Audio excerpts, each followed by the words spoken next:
है, डर किस बात की है, डर किस बात की है। ऐश करने से जान को शर्माती है, रानी तू रात की है।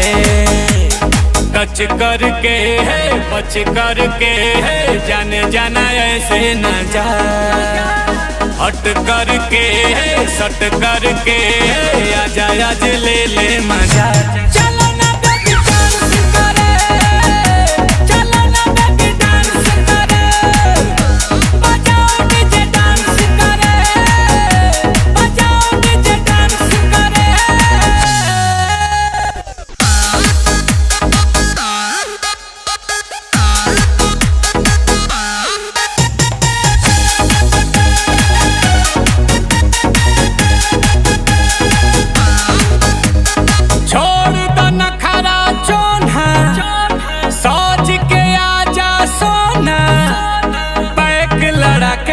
सबसे छुपा के बाद में चले के कहीं कोना,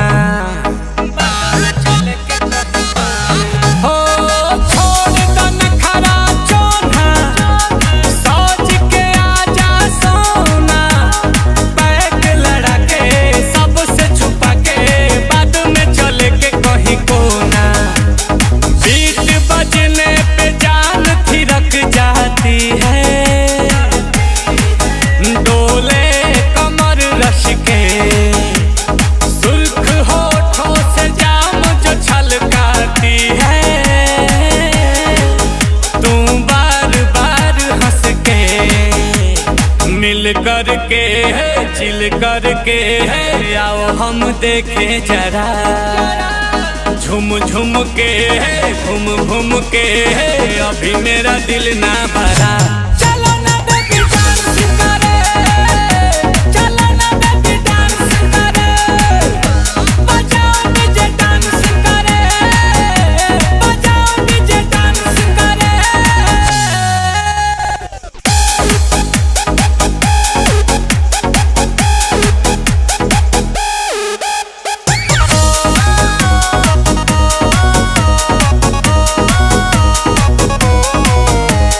शाम सुहानी बाटे, मस्त जवानी बाटे, खुल के जिए के जम के पिए के, बर्फ के पानी बाटे।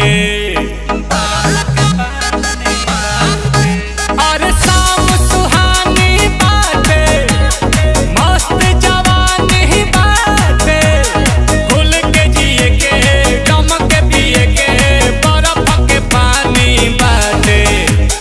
दिल की धड़कन को तेज सा कर जाती है, कि तू आस पास चल के पूरे महफिल में आग सी लग जाती है। तू डोल डोल हल्के, दिल जानिया मिल जानिया, बिजली गिराती है क्यों। आजा भंगड़ा कर तगड़ा, उठ खड़काती है क्यों।